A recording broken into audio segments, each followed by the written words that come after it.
పౌర హక్కుల సంఘంలో గత 30-40 ఏళ్ళుగా పనిచేసిన వాడుగా సంఘం చరిత్ర గురించి మాట్లాడమని అడిగారు. ఇప్పుడు చరిత్ర గురించి నేనే ఓపిక మీకుందో లేదో నేను మొదటి సెషన్లో మాట్లాడవలసి,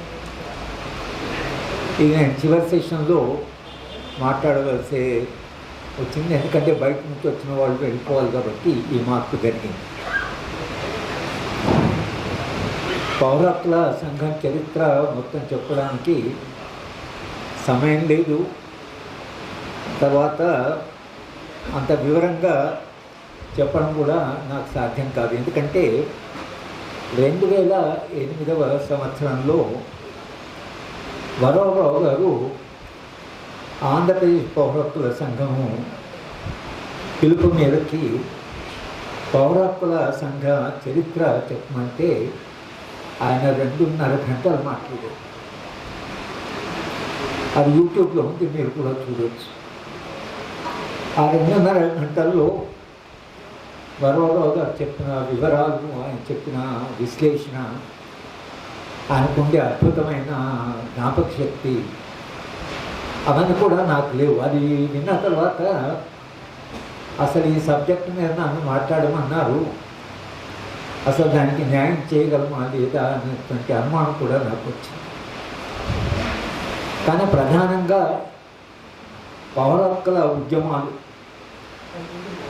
ప్రపంచవ్యాప్తంగా ఎందుకు పుడతాయి, ఎలాంటి చారిత్రక సందర్భంలో ఉద్యమాల అవసరం సమాజానికి కలుగుతుంది అనేటువంటి అంశాన్ని చూస్తే ప్రతి పౌర హక్కుల సంఘం ప్రపంచంలో ఎక్కడైనా దాని ఆవిర్భావం అనేది ప్రధానంగా రాజ్యము తాను అంగీకరించిన లేదా చరిత్రలో మనుషులు పోరాడి సాధించుకున్న హక్కులు ఏవైతున్నాయో హక్కుల ఉల్లంఘనకి రాజ్యము పాల్పడినప్పుడు పౌర హక్కుల సంఘాలు, మానవ హక్కుల సంఘాలు పుట్టాయి. వాటి పుట్టుకలోనే రాజ్య హింస, రాజ్య బలప్రయోగానికి వ్యతిరేకంగా లేదా దాన్ని నియంత్రించడానికి పౌర హక్కుల సంఘాలు పుట్టాయి. అలాగే ఆంధ్రప్రదేశ్ పౌర హక్కుల సంఘం కూడా దాని ఆవిర్భావం చూస్తే ఎప్పుడు పౌర హక్కుల సంఘాలు వచ్చాయి, కొంతకాలంగా ఉన్నాయి. సివిల్ లిబర్టీస్ అసోసియేషన్స్ అని 1928-30 నుంచి కూడా నెహ్రూ గారి అధ్యక్షతన రవీంద్రనాథ్ ఠాగూర్, సరోజినీ నాయుడుతో కూడా పౌర హక్కుల సంఘం ఒకటి మన దేశంలో స్వాతంత్రోద్యమంలోకి వచ్చింది. అది ఆ చరిత్ర కొంత ఉంది. అది కూడా ఆ రోజు ఉద్యమం జరుగుతున్న వాళ్ళని అరెస్ట్ చేయడము, జైళ్ళలో పెట్టడము, దానివల్ల దాన్ని ప్రశ్నించడం కొరకని అప్పుడు ఒక పౌర హక్కుల సంఘం లాంటిది వచ్చింది. ఆ చరిత్ర ఉంది. స్వాతంత్రం వచ్చిన తర్వాత కూడా కమ్యూనిస్టు పార్టీ మీద జరిగిన విపరీతమైనటువంటి నిర్బంధం వలన, ముఖ్యంగా ఏకే గోపాలన్ ఆయన స్వాతంత్రం వచ్చిన తర్వాత ప్రివెంటివ్ డిటెన్షన్ అయింది. బ్రిటిష్ వారు ఉపయోగించినటువంటి ఒక చట్టాన్ని ఉపయోగిస్తూ ఏకే గోపాలన్ని జైల్లో వేయడం జరిగింది. అప్పుడు కూడా పౌర హక్కుల చరిత్ర జరిగి కమ్యూనిస్టు పార్టీలు కూడా ఒక సివిల్ లిబర్టీస్ అసోసియేషన్ పెట్టుకున్నాయి. కానీ నిజానికి చాలా బలమైనటువంటి ఉద్యమ ఆవిర్భావము నక్సల్బరీ ఉద్యమంతో ప్రారంభమైంది. మన రాష్ట్రం వరకు నక్సల్బరీ ఉద్యమంతోనే ఇది ప్రారంభం కావడం వలన సంఘానికి నిరంతరంగా సంఘం ఎదుర్కొంటున్న సమస్య ఏంటంటే, మీరు నక్సలైట్లను సమర్థించే సంస్థ అనేటువంటిది ఈ గత 50 ఏళ్ళుగా పౌర హక్కుల సంఘము ఎదుర్కొంటున్నటువంటి ఒక ప్రధానమైన సమస్య. మీరు కేవలం రాజ్యంలో చేసేటువంటి ఉల్లంఘన గురించి ఎందుకు మాట్లాడతారు? పౌర హక్కుల ఉల్లంఘన ఎన్నో రకాలుగా జరుగుతుంది, ఎంతోమంది మీద జరుగుతుంది. అయినా మీరు ప్రత్యేకంగా ఒక సంస్థ గురించి, ఒక ఉద్యమం గురించి ఎందుకు మాట్లాడతారనే సమస్య మనం చాలా కాలంగా ఎదుర్కొన్నాం. ఇది కాన్సెప్చువల్గానే కాదు, ఒక భావజాల వ్యాపంగానే కాదు. కానీ పౌర హక్కుల సంఘము నిజానికి చాలా కాలంగా శ్రీ గారు మనకు అధ్యక్షులు ఉన్నారు, పత్తిపాటి వెంకటేశ్వర గారు పోరాడారు, తర్వాత కన్నాభినంద్ గారు, భానుగోపాల్ గారు, వీళ్ళందరూ ఒక పెద్ద చరిత్ర మనకుంది. 6 మంది ప్రాణాలు ఇచ్చిన వాళ్ళు ఉన్నారు. నిజానికి ఈ ప్రాణాలు ఇచ్చిన వాళ్ళల్లో వాళ్ళు చనిపోయిన తర్వాత అది పురుషోత్తమే కావచ్చు, రామనాథం గారే కావచ్చు, అది ప్రభాకర్ రెడ్డి కావచ్చు, ఆ ఊరేగింపులకు మేము కూడా వెళ్ళాం. పౌరత్వ సంఘం తరఫున వేలాది మంది, ఒకరుగా వేలాది మంది. పురుషోత్తము చనిపోయినప్పుడు కానీ, ప్రభాకర్ రెడ్డి చనిపోయినప్పుడు కానీ, రామనాథం గారు చనిపోయినప్పుడు కానీ, ఇంకా వేలాది మంది ఎందుకు నిలబడ్డారు, ఎందుకు అంత స్పందించారు అనేటువంటి కూడా అప్పటికే పౌరత్వ సంఘానికి విపరీతమైన ప్రతిష్ట.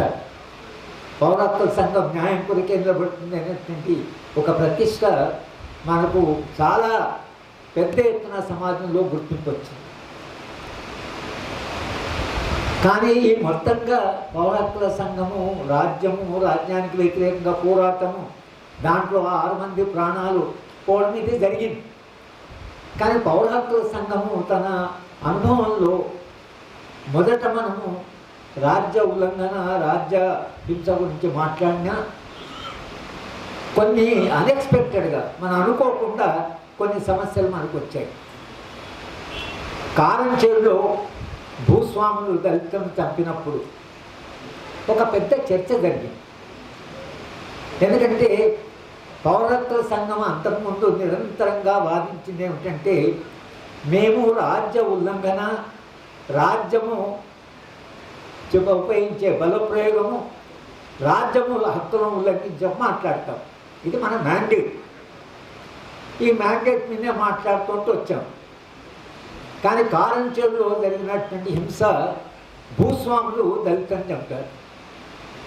భూస్వాములు దళితులను చంపినప్పుడు ఇది పౌర హక్కుల పరిధిలో వస్తుందా రాదా? ఎందుకంటే ప్రైవేట్ వైలెన్స్ అనే దాన్ని పౌర హక్కుల సంఘం పట్టించుకోదు, అది రాజ్యం చూసుకోవాలి. మేము మాత్రం రాజ్యం ఉల్లంఘిస్తే మాత్రం పట్టించుకోమని మనం నిరంతరం చెప్పేవాడు. కానీ కారంచేడులో సంఘటన జరిగిన తర్వాత హక్కుల సంఘంలో చర్చ జరిగి ఇంత పెద్ద ఎత్తున దళితులు చంపినప్పుడు పౌర హక్కుల సంఘం మనము నిశ్శబ్దంగా మనం మాట్లాడుకుంటూ ఉండగలమా? మన కళ్ళ ముందు జరిగిన హింస గురించి మాట్లాడుకుంటా.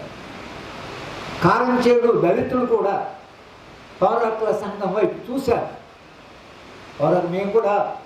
మేము ఆ కారంచేటప్పుడు మేము కూడా అక్కడ వెళ్ళినప్పుడు చాలామంది మీరు హక్కుల సంఘం వాళ్ళు ఏం చేస్తారనే ప్రశ్న మనకు వచ్చింది.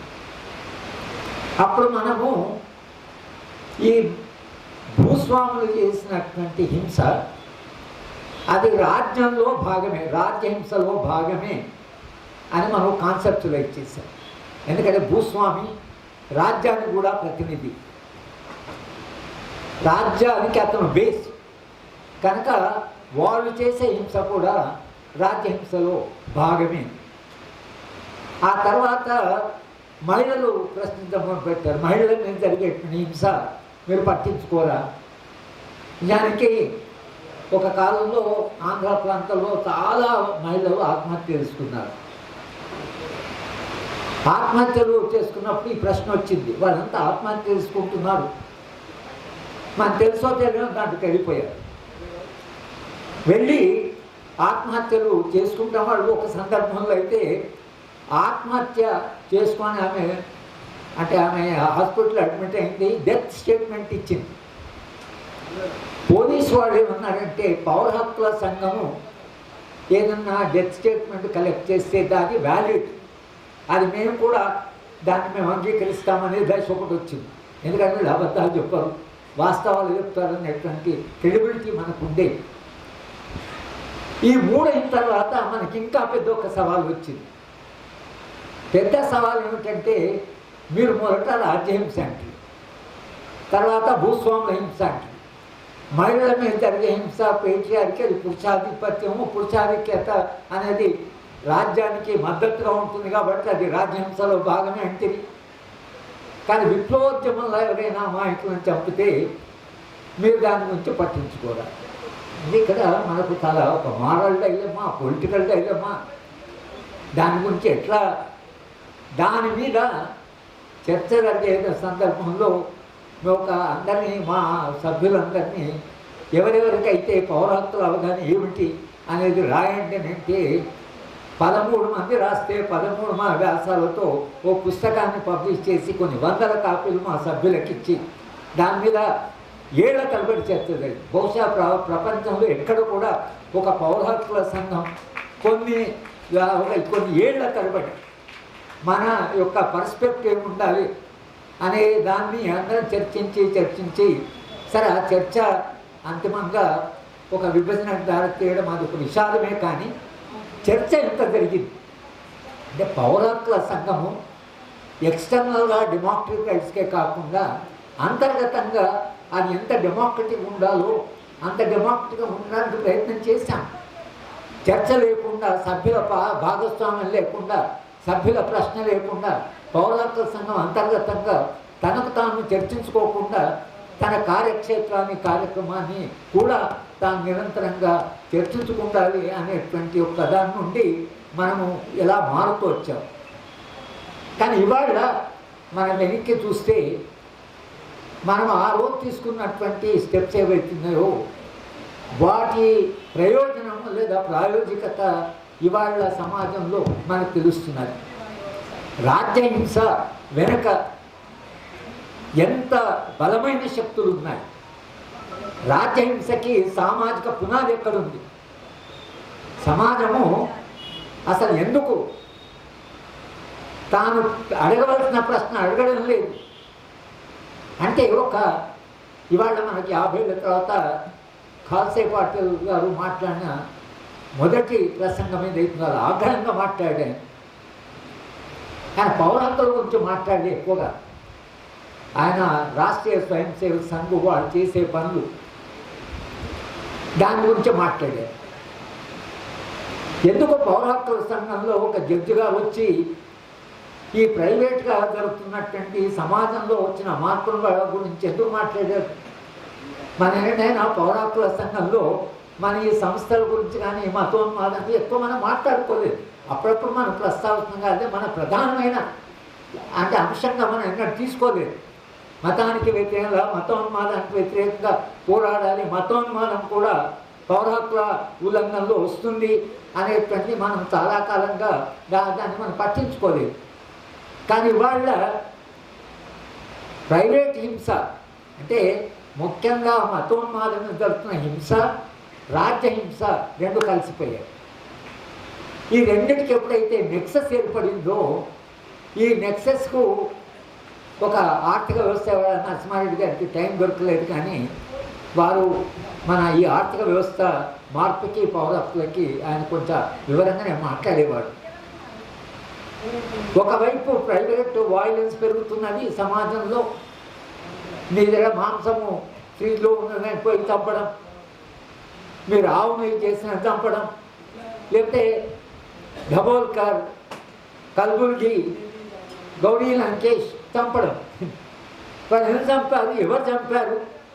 అసలు ఈ వైలెన్స్ ఏమిటి? వాళ్ళేమో పౌర హక్కుల వాళ్ళు కూడా కాదు, వాళ్ళేమో మానవ హక్కుల వాళ్ళు కాదు, వాళ్ళేమో లెఫ్ట్ కాదు. కానీ కేవలం ప్రశ్నించండి. ఆ నలుగురు కూడా ఉండే కామన్ క్వాలిటీ ఏంటంటే ప్రశ్నించండి, సైంటిఫిక్గా ఆలోచించండి అని అన్నందుకు వాళ్ళ నలుగురిని చంపారు. ఎవరు చంపారు? ఎందుకు చంపారు? ఇంకా అది నడుస్తూనే ఉండే ట్రయల్. ఎవరికి ఇంతవరకు శిక్ష పెద్దగా పడలేదు. ఈ ప్రైవేట్ వైలెన్స్ అనేది ఏదైతుందో ఇప్పుడు సమాజంలో పెరుగుతూ అది ఏ దశకు వచ్చిందంటే అది నిజంగా వాళ్ళు మనుషులను చంపుతున్నారు, మనంతా స్తబ్దంగా ఉండిపోయాం. అసలు ఏం చేయాలి అనేటువంటి ఇది కూడా మనకు అంత ఎక్కడ దిక్కుదోతని ఒక పరిస్థితికి వచ్చింది. గౌరీ లంకేష్ చనిపోయినప్పుడు రఘు మాట్లాడుతూ చివరి ఓ మాట చెప్పాడు, కల్బుర్గి కానీ ధబోల్కర్ కానీ వాళ్ళని చంపినప్పుడు సమాజంలో స్పందన రాదు. గౌరీ లంకేష్ చంపినప్పుడు మాత్రం వేలాది మంది దేశంలో ఉండే ప్రతిష్ట కలిగిన మనిషి కర్ణాటక వచ్చారో, బెంగళూరులో ఒక పెద్ద ఆ సభలో నేను కూడా మాట్లాడాను. కొన్ని వేల మందితో ప్రొటెస్ట్ తీసుకుంటే అలాగి ఇంకా చంపడం ఆయన చెప్తే 63 మంది వాళ్ళు లిస్టులో ఉన్నారు అని మనకు సమాచారం ఉంది. కర్ణాటక ప్రభుత్వం 63 మంది కాదు, 4 దగ్గర అది ఆగింది. అది చూసిన తర్వాత వాళ్ళకు కూడా వేలాది మంది సమాజంలో మాట్లాడి, ముఖ్యంగా స్వామి అగ్ని వేస్తే ఎవరు చంపారో నేను చెప్తాను చెప్పారు. నువ్వేం ఏ అవసరం, నేను చెప్తాను నీకు లిస్ట్, నేను పబ్లిక్గా చెప్తున్నా ఎవరు చంపారు పట్టుకో అని అగ్నివేష్ మాట్లాడాడు. అంటే ఆ విధంగా సమాజంలో ఒక పెద్ద ఎత్తున సామాజిక ఉద్యమం జరిగి ప్రతిఘటన జరిగినప్పుడు కొన్ని రకాల హింసలు ఆగాయి. కానీ ఈ హింస ఏదైతుందో అది రకరకాలుగా సమాజంలో పెరుగుతుంది. దానికంటే ఇంకా ప్రమాదకరం ఏంటంటే ఈ ఆర్థిక వ్యవస్థ ఏదైతే 1990 నుంచి జడ్జిల ప్రవర్తన మానిందన్నాడు రఘు. 1990-91 అది ఒక నూతన ఆర్థిక విధానం అనేది ఆ విధానం దాని విశ్వరూపం పెరుగుతున్నప్పుడు సమాజంలో మార్పులు వచ్చాయి, రాజ్యంలో చాలా మార్పులు వచ్చాయి, సమాజంలో మానవ సంబంధాల్లో చాలా మార్పులు వచ్చాయి.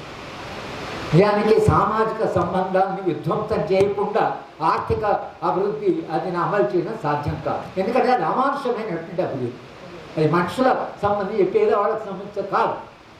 అది రాజ్యాంగానికి కూడా వ్యతిరేకం. ఆ అభివృద్ధి నమూనా రాజ్యాంగానికి వ్యతిరేకం. రాజ్యాంగంలో ఆర్టికల్ 38, ఆర్టికల్ 39 లేదా మొత్తంగా ఆర్టికల్ 26, 27, 28 సెక్యులరిజం, వీటన్నిటికీ అది ఒక రకంగా ఒక వ్యతిరేకమైనటువంటి ఒక ధోరణి వచ్చి మానవ సంబంధాలు పూర్తిగా విధ్వంసమయ్యేటువంటి ఒక దశకు వచ్చింది. తల్లి పిల్లలను చంపడం, పిల్లలు తల్లిని చంపడం రోజు జరుగుతున్నాం. ఇది అమానుషంగా సమాజం అమానుషంగా మారుతుంది. సమాజం అమానుషంగా మారినప్పుడు పౌరత్వ సంఘాలు ఏం పాత్ర నిర్వహించాలనే సమస్య కూడా మనకు వచ్చింది. మన రాజ్యహింస గురించి మాట్లాడినాం, ఆపరేషన్ కగార్ గురించి మాట్లాడుతున్నాం. కానీ ఆపరేషన్ కగార్ మన కళ్ళ ముందర రఘు చెప్పాడు, రాజ్యము చట్టాతీతంగా ఎవరు ప్రాణం తీసుకోవడానికి వీలు లేదు. That is the state, that is the constitution. కానీ దానికి ఏం సంబంధం లేకుండా ప్రాణాలు తీసుకుంటున్నారు, పోతున్నారు, చంపుతామని చెప్తున్నారు. రాజ్యము డైరెక్ట్గా చెప్తున్నది, మార్చ్ లోపల మేము చంపేస్తాం. అది చంపేస్తాను, అసలు నీకు చంపే హక్కు లేదు కదా, నువ్వు చంపే హక్కు లేదు కదా అంటే అది ఇంకా వాళ్ళు దాని గురించి చర్చ లేదు. వాడు ఎందుకు లేదంటే నక్సల్స్ మీద జరిగిన ప్రచారం అంటే హింసావాదులు, వాళ్ళు ఆయుధాలు ఉన్నాయి, రాజ్యాంగం ప్రస్తున్నారు అని ఒక చర్చ జరిగింది. మనము ఎంత ప్రయత్నం చేసినా కూడా సమాజంలో ఏమిటంటే వాళ్ళదే రాజధాని, వీళ్ళదే రాజధాని, ఇక మనం చేసేది ఏమిటి అనేటువంటి ఒక విస్తృతమైన అభిప్రాయం వాడు కలిగించగలిగారు. మనం ఆయుధం వేరు ఆయుధం ఏం చెప్పినా వాళ్ళు సమాప్తి చేయించగలిగారు.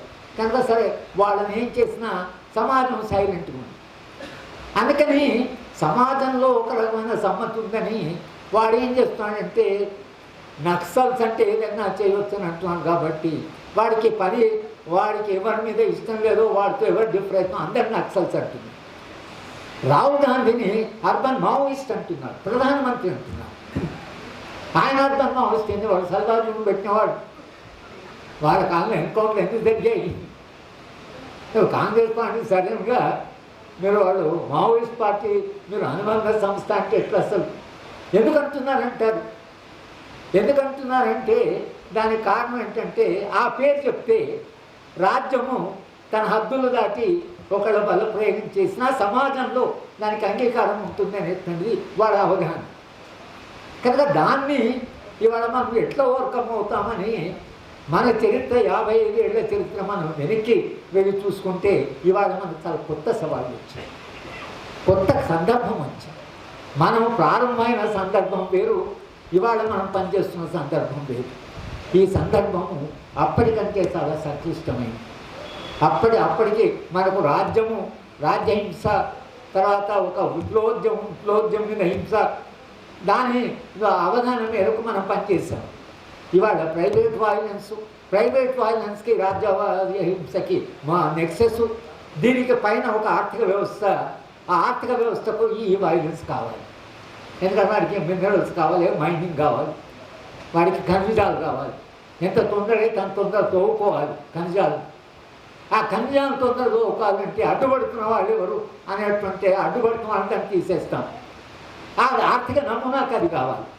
వాళ్ళు తొందరగా ఎవరు అడ్డం వస్తాం అని తీశారు. చెట్లు కానీ అది ఎంత అన్యాయం అయిపోయిందంటే బస్తర్లో ఇవాళ ఇంతమందిని చంపడమే కాదు 2.5 లక్షల చెట్లను కొట్టేయాలి. గడ్చిరోళ్ళు 1,20,000 చెట్లను కూలగొట్టారు. ఆ కూలగొట్టారు. మరి ఎన్విరాన్మెంట్ తర్వాత ఏమవుతుంది? టెంపరేచర్ పెరిగిపోతున్నది. తర్వాత రేపు జీవితమే చాలా కష్టం కావచ్చు. హాకిన్స్ ఆయన ఒక ఫార్ములేషన్ చెప్పాడు. మానవ సమాజము తాను జీవిస్తున్నటువంటి గోళం భూగోళాన్ని ఇంకో గోళం కనుక్కోకుండా మీరు విధ్వంసం చేసి ఎక్కడ పోతారు అనే ప్రశ్న ఒకటి అడిగాడు. మీరు ఈ మొత్తం భూమండలాన్ని మీరు విధ్వంసం చేస్తే రేపు ఎక్కడికి పోతారు? ఇంకో మండలాన్ని కనుక్కున్నప్పుడు లేదా ఇంకొక గోళాన్ని కనుక్కున్నప్పుడు మీరందరూ అంతా మైగ్రేట్ అయ్యే పరిస్థితి అయినప్పుడు పోతే ఇది పోతే అక్కడ పోతారు కానీ లేకపోతే ఎక్కడ పోతారు? యూరోప్లో టెంపరేచర్ పెడితే పాపం ఎక్కడెక్కడో పరిగెత్తున్నారు. వాళ్ళకి ఆ మాత్రం టెంపరేచర్ కాదు. ఈ పరిస్థితిలో వాడి చెట్లను కూడా ఎన్విరాన్మెంట్ను విధ్వంసం చేస్తున్నారు. ఏం చేసినా సరే అనేటువంటి ఒక రెక్లెస్నెస్ వచ్చేసి పౌర హక్కుల సంఘం ఇవాళ ఎదుర్కొంటున్న సమస్య ఏదైతుందో అది ఒక రకంగా హింస విపరీతంగా పెరిగింది. అది మనం బస్తర్లో చూస్తున్నాం. మా నుంచి బస్తర్ గురించి మాట్లాడుతున్నాం. అలాగే ఎవరైతే మన హక్కులను కాపాడాలో ఆ న్యాయ వ్యవస్థ అది కూలిపోతున్నది. రఘునాథ్ వారు మాట్లాడిందే కాదు, Saibaba memorial meeting justice Muralidhar గారు ఇచ్చారు. చీఫ్ జస్టిస్గా ఒరిస్సా చీఫ్ జస్టిస్గా పనిచేశారు. మొన్న ఆయన అల్లాడి మెమోరియల్ ఇచ్చారు యూనివర్సిటీ ఆఫ్ హైదరాబాద్. ఆయన ఇదే ప్రశ్న ఇచ్చేస్తున్నారు, జడ్జిని ఎట్లా అపాయింట్ చేస్తారు? జడ్జిలు అపాయింట్ మీ ప్రిన్సిపల్స్ ఏమి? మీరు సీనియారిటీని ఎట్లా ఫిక్స్ చేస్తారు? ప్రమోషన్ ఎట్లా ఇస్తున్నారు? ఏమిటి స్టాండర్డ్స్ అని ఆయన అడుగుతున్నారు. మీరు ఇంత ఆర్బిట్రరీనెస్ ఏమిటనే ప్రశ్న హైదరాబాద్ మున్సిపల్ ఆయన ఇచ్చారు. జ్యుడిషియరీ ఇంత ఆర్బిట్రరీగా జడ్జిలను అపాయింట్ చేయడం కానీ ప్రమోట్ చేయడం కానీ ట్రాన్స్ఫర్ చేయడం కానీ దీని వెనుక ప్రిన్సిపల్స్ ఏమిటి? ఇంత ప్రిన్సిపల్ లేకుండా జ్యుడిషియరీ ఎట్లా పనిచేస్తుంది అని అంటున్నారు. అంటే న్యాయ వ్యవస్థ ఏదైతే కాపాడాలో ఆ న్యాయ వ్యవస్థ కంప్లీట్గా న్యూలిబరల్. ఆ మోడల్కు చాలా దగ్గర వాళ్ళకి బాగా నచ్చింది ఆ మోడల్. కానీ ప్రధానంగా మన ఆలోచన అంటే న్యూలిబరల్ మోడల్కి పార్లమెంట్ రెజల్యూషన్ ఉందా? కాన్స్టిట్యూషన్ అమెండ్మెంట్ ఉందా? ఆర్టికల్ 38, 39 మీరు అమెండ్ చేశారా? రాజ్యాంగంలో ఉండే ఆ అభివృద్ధి నమూనా ఏది? రాజ్యాంగ విజన్ ఏమిటి? ఈ కంప్లీట్లీ అవుట్ సైడ్ కాన్స్టిట్యూషన్. ఒక ఆర్థిక అభివృద్ధి నమూనా కంప్లీట్గా రాజ్యాంగంలో ఉండే విజన్కు భిన్నంగా అతీతంగా ఎప్పుడైతే అది వస్తుందో అటువంటి అభివృద్ధి నమూనా మీరు ఆచరణలో ఉందో అప్పుడు రాజ్యాంగం రెలవెన్స్ ఏమైంది? రాజ్యాంగంలో మనం చెప్పుకుంటున్నాం, అందుకే మన రాజ్యాంగం గురించి మాట్లాడుతున్నాం. అయ్యా రాజ్యాంగం అంత సమానత్వం అంటే, సెక్యులరిజం అంటే, సంపద పంచాలని అంటే, అందరికి అవకాశాలు అంటే, మరి ఈ మోడల్లో లేవు కదా. అది రాజ్యాంగం ప్రకారం కాదు కదా అభివృద్ధి నమూనా. అంటే అది అభివృద్ధి పోతూనే ఉండే ముందుకు. మనం అడిగే అది దానికి మనకు ఆ ఓపిక కూడా మనకు ఆ బ్రీతింగ్ టైం కూడా ఇవ్వలేదు. ఒక అభివృద్ధి నమూనా అది మానవ అంటే నరసింహారెడ్డి గారు ఇక్కడ క్యాపిటలిజం అన్న దానికి కొంత ఉన్న ఒక మారల్ ఎలిమెంట్ ఉంటుంది. దానికి ఇన్స్టిట్యూషన్ మీద గవర్నమెంట్ లాంగ్ టర్మ్ పర్స్పెక్టివ్ ఉంటుంది. ఇప్పుడు దోచుకోవడమే, వాడు ఎంతగా ఉందో అంతా దోచుకోవడమే. వాడికి ఇన్స్టిట్యూషన్స్, వాల్యూస్, రాజ్యాంగ విలువ వాడికి ఏం అవసరం లేదు. వాడి డబ్బులు చేసుకునే చాలు. మనం ఒక కాలంలో టాటా బిర్లాని విపరీతంగా విమర్శించేవాళ్ళు. మొదట 50s, 60s అయితే రోజు టాటా బిర్లా మీద వామపక్ష ఉద్యమాలు అందరూ దాని మీద మాట్లాడారు. ఆ టాటా బిర్లాతో ఇవాళ అదాని అంబానీ పోలిస్తే వీడి కంపారిజన్ లేదు. టాటా కనీసం వాడు 40% సమాజం మీద ఖర్చు పెట్టాడు. బిర్లా వాడు ఎంతకన్నా దేవాలయం కట్టాడు, పిల్లాని ఇన్స్టిట్యూట్ పెట్టాడు. ఇవాళ ఇదే అదాని అంబానీ యూనివర్సిటీ పెట్టాలంటే వాడు గవర్నమెంట్ డబ్బులు ఎత్తిస్తారని అడుగుతున్నాడు. వాడు అంబానీ పెట్టబోయే యూనివర్సిటీ వాడు పెట్టడం పెట్టలేదు. 1000 కోట్లు బడ్జెట్లో శాంక్షన్ చేస్తే పెట్టబోయే యూనివర్సిటీ వీడెందుకు ఇవ్వాలి? వాడు ప్రైవేట్ యూనివర్సిటీకి టాటా మీద డబ్బులు తీసుకున్నాడా? కానీ మారిపోయింది అది. కానీ వాడు క్యాపిటలిస్టు, వాడు క్యాపిటలిస్ట్ కాదు. He's become something else. కనుక స్వార్థం అంటే స్వప్రయోజనం నుంచే స్వార్థానికి వచ్చాం. స్వార్థంగా నువ్వేమని చేసుకోను, నువ్వు ఎంత అక్యుములేట్ చేసుకోను, ఎంత డబ్బులు ఎంత చేసుకోను, నువ్వేమన్నా చెయ్యి ఆయన దగ్గరికి రావడంతో ఆటమిస్టిక్ ఇండివిజువల్ అంటాం మనం క్యాపిటలిస్ట్ థియరీలో, మనం లిబరల్ థియరీలో. ఆటమిస్టిక్ ఇండివిజువల్ నా has become very very self సెంటర్గా అవడంతో ఆస్తి కొరకని తల్లిదండ్రులు చంపుతున్నారు. ఇథాసెట్లు వచ్చేసింది. తల్లి తాగడానికి డబ్బులు అంటే తల్లి తలకాయ కూర్చాడు వాడు, తాగడానికి డబ్బులు ఇవ్వన్నది ఆమె, అంతే. వాడు ఆమె తలకాయ కూర్చు. ఇంకెవరో ప్రాపర్టీ ఇవ్వలేదు అంటే తండ్రి ప్రాపర్టీ ఇచ్చిన తర్వాత ఇంట్లో చెడగొట్టారు. మన హైదరాబాద్లో ముసలాయన పాపం, ఆయన ఆరోగ్యం బాగాలేదు, చాలా చివరి దశలో ఉన్నాడు. కొడుకు కోడలు వాళ్ళ పిల్లలు తీసుకొని వెళ్ళిపోయారు. వారం రోజులు ఆయన చనిపోయిన వాడు పట్టుకుపోతే కుక్కలు వచ్చి ఆయన బాడీ తింటుంటే అప్పుడు పక్క వాళ్ళందరూ ఏంటి ఆ కుక్కలు వాసన వస్తున్నాయి చూస్తే ఆ శరీరాన్ని కుక్కలు తింటున్నాయి. కొడుకు తండ్రి పూర్తిగా ఆయన మరణ దశలో ఉన్నప్పుడు తండ్రిని అబండన్ చేసిపోవడం మనం ఊహించగలమా? అంటే ఇది ఎందుకు వస్తున్నది అనేది పౌరత్వ సంఘం వాళ్ళ మనము ఈ అంశాలని అయితే పట్టించుకోకుండా, అంటే ఈ అంశాలను కూడా మనం ఆలోచించకుండా రాజ్యహింసకి సామాజిక పునాది వల్ల బాగా బలపడ్డది. సమాజమే ఒక హింసాయుత సమాజంగా మారుతున్నది. ఈ దశలో మనకు ఆపరేషన్ కగారు ఇవాళ అంత వాడు ధైర్యంగా అంత మొండిగా చేయడానికి కారణం సమాజంలో ఎక్కడో దానికి ఒక అంగీకారం ఉందని వాడు అనుకుంటున్నాడు. సమాజం అమానుషంగా మారింది కాబట్టి, అమానీయంగా మారుతున్నది కాబట్టి. అందుకనే విప్లవకారులు, విప్లవోద్యమం లేదా మన 6 మంది ఎవరైతే చనిపోయారో వాళ్ళందరి పట్ల మనకి వాళ్ళ గౌరవం ఎందుకు పెరుగుతుందంటే ఇంత స్వార్థపూరితమైనటువంటి సమాజంలో మనిషి నిస్వార్థంగా పేరు కొరకు కాదు, ఊరు కొరకు కాదు, రికగ్నిషన్ కాదు, సుఖం కొరకు కాదు, అన్నీ వదులుకొని ఒక మనిషి ప్రాణాన్ని ఇస్తున్నాడు. ఏదో భవిష్యత్తులో కొత్త సమాజం వస్తుంది. ఆ త్యాగంలో ఉన్నతమైన మనిషి కనిపిస్తున్నాడు. ఇక్కడ చూస్తున్నామో తల్లిదండ్రులు చంపుతున్న మనిషి కనిపిస్తున్నాడు. అందుకని ఆ త్యాగాలు చేసే ఆ త్యాగం అనేది మనం ఎక్కడో పట్టుకుంటున్నది. అది ఇంతవరకు ప్రాణాలు ఇస్తున్నారు కదా. అంటే మానవ సమాజంలో ఒకవైపు మనుషులను చంపుతుంటే ఇంకోవైపు మనిషి తన ప్రాణాన్ని ఇవ్వడానికి ఒక మంచి సమాజం వస్తుందని పోతున్నారు కదా. అందుకని పౌరత్వ సంఘానికి ఇక్కడ కూర్చున్న వాళ్ళందరికైనా ఆ గౌరవం ఏమిటంటే ఒక స్వార్థపూరిత సమాజంలో నిస్వార్థమైన మనిషి కూడా ఉంటాడు. ఇది దట్ కీప్ హోప్. మన విశ్వాసాన్ని నిలబెడుతుంది, మనిషి మీద నమ్మకాన్ని నిలబెడుతుంది. అందుకని వాళ్ళ గురించి మనం మాట్లాడుతున్నాం, బాధపడుతున్నాం, మనం ఏం చేయలేకపోతున్నాం, మనం ఎంత చేయను అని చేసిన ఇవాళ వ్యవస్థ.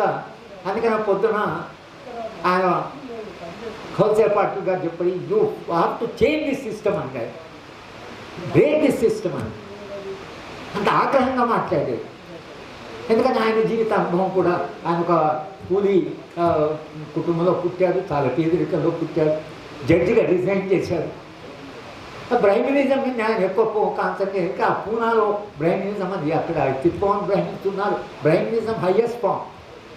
నిజానికి ఆర్ఎస్ఎస్ యొక్క సిద్ధాంతకర్తలందరూ సావర్కర్, గోల్వాల్కర్, హెగ్గావార్ మొత్తంగా అక్కడి నుంచి వచ్చింది మొత్తం ఐడియాలజీ. కనుక పూనాలో ఉంటూ జ్యుడిషియల్లో కూడా చాలామంది బ్రాహ్మణ జడ్జిలు ఎక్కడో ఆయన చాలా హార్ట్ చేశారు. కనుకనే ఆయన అంత ఆగ్రహంగా మాట్లాడారు. ఒక న్యాయమూర్తి ఇంత ఆగ్రహంగా మాట్లాడమంటే మనం ఏం చూస్తున్నామంటే ఏం చేయలేకపోతున్నాం. ఆయన అంటున్నాడు, హరగోపాల్జీ నాకు ఫోన్ చేశాడు, मैं तो देखो ब्रह्मिज्म के बारे में बात करूँगा. बात करिए साहब, उसमें क्या ऑब्जेक्शन. అంటే గోళ్ళని చంపుతారు అనుకోని నేను ఎప్పుడైనా చనిపోతున్నాను, చంపారు. అంటే ఇది ఇంత దాకా వచ్చేసాడు ఆయన. చంపారు ఎప్పుడు ఇంకేం 2-3 ఏళ్ళు బతుకోవచ్చు. అది ఈవెన్ ఆపరేషన్ కగాలో కూడా బసవరాజు గారు మీరు సార్ మీరు నాయకులు మీరు పోటీ మీద తప్పించుకోండి అంటే, నేను నాకు 75 ఏళ్ళు వచ్చినాయి, ఇంకో 2-3 ఏళ్ళు కావచ్చు, కానీ యంగ్ పీపుల్ సేవ్ చేసుకోండి, వాళ్ళ నాయకత్వం వహించాలి అని అంటారు. అంటే ఈ మొత్తంగా ఇవాళ మనం అంచనా వేస్తే కొత్త సవాళ్ళు వచ్చాయి, కొత్త సందర్భం వచ్చింది. పౌరత్వ సంఘం వాళ్ళేమో నిస్వార్థంగా గుర్తింపు లేకుండా, పేరు లేకుండా, ఆస్తి లేకుండా, సుఖం లేకుండా ఉంటే మనము సంఘంలో మన ఈగోసు, మన అరోగెన్సు, మన రికగ్నిషన్, మన పేరు, మనం ఎక్కడున్నాము